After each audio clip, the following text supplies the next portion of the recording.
Outwardly, the iPhone 8 is precisely the same as the active iPhone 7. It's as yet your run-of-the-mill section, with adjusted corners and bended edges. The aluminum raise, which has been around since the iPhone 6, has been dumped for a glass board here that feels fundamentally the same as the front. The change to a glass raise is both for configuration purposes and usefulness, yet it's instantly clear exactly how much better it feels.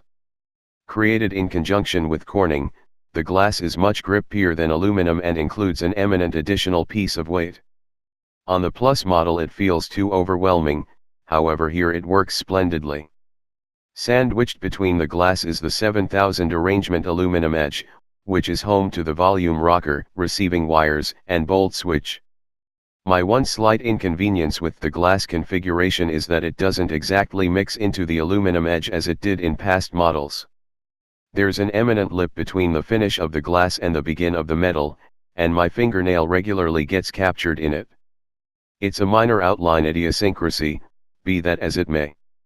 The undeniable drawback with glass is its delicacy.